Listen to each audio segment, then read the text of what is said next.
Okay, so I'm going to talk about a little bit more about Kepler's second law. And in the video that you watched so far, it would basically said that Kepler's second law comes down to a planet traveling through equal areas in equal amounts of time. So, like, if it were to go from here to here in some amount of time, whatever that area is, it would cover the same area of space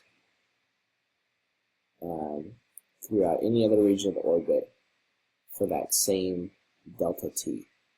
Okay, and this is basically a restatement of the conservation of angular momentum. And so it's actually pretty cool that Kepler came up with this, because he didn't know of angular momentum at this time, and he was able to figure out still that the angular momentum of a planet orbiting an object is conserved. And so first let's talk about that. So angular momentum is conserved when there is no there's no external torque. Okay? Well, the only force that's pulling on this planet, causing it to rotate, let's say it's the sun, is this force of attraction from the sun. Okay? And since this force is parallel to the radius, that means it exerts a torque of 0. Okay, and since it has a torque of 0, that means a change in momentum of 0, a change in angular momentum of 0. Okay, which means that for any point, r cross p is going to be the same. So r cross r1 p1 will equal to r1 r2 p2 at any other point. So let's call this point 1 and this point 2. Okay, in both cases, they're experiencing a gravitational force. And actually, right here, that force is stronger because it's closer at a smaller radius. Okay, but despite that smaller radius, this planet has the same angular momentum. Okay, so if angular momentum is r cross p, or m times r cross v, in this place where the planet is closer and has a smaller radius, what conclusion should we draw about its velocity?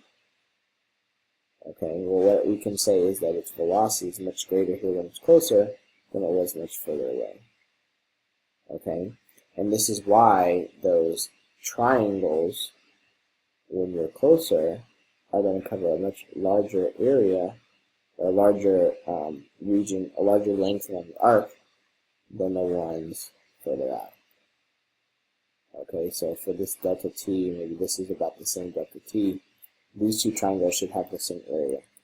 Okay, so given that this planet is orbiting this sun, let's give it these 4 positions. So we'll call this position A, B, C, and D.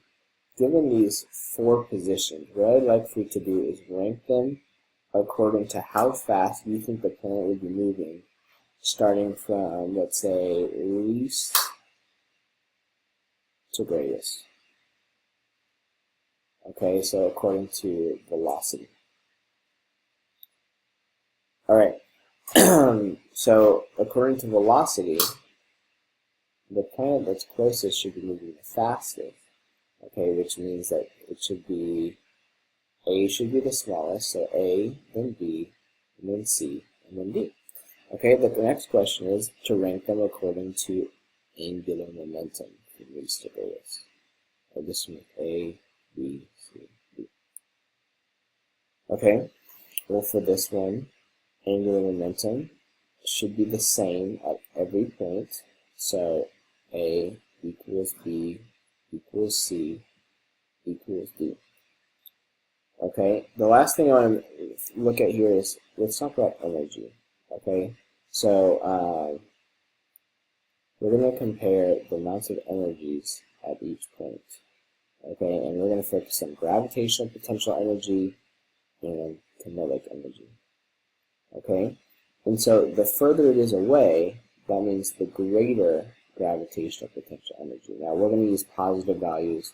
Remember that if we are graphing potential energy, versus distance. The further away we get, the greater it is, but the closer to zero it is.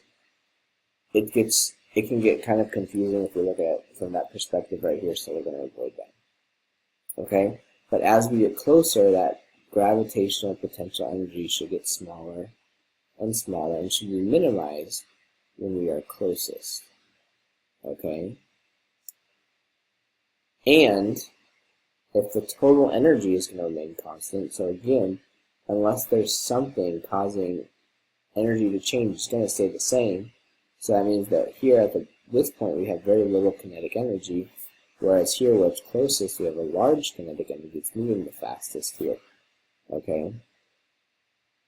So if you've seen a movie, like let's say if you've seen Apollo 13, or I just watched The Martian recently, and they talk about like slingshotting around a planet, it has to do with this. Okay? When you're far out here, you're traveling very slowly, and as the planet approaches, it gets faster and faster and faster, until right here at its closest point, that's where it's moving the fastest. And then it's going to kind of slingshot back around. Okay? Now, as I was saying, unless there's some external force acting, the total energy is going to stay the same. You have this interchange between lots of potential energy out here and lots of kinetic energy here. So anything that's orbiting is going to orbit in this elliptical path.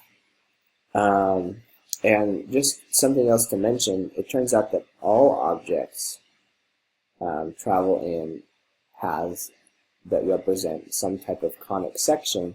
All planets are ellipses, but maybe if you have like a comet or something that's not orbiting something because it has too much energy, it's going to have maybe like a parabolic path or something like that.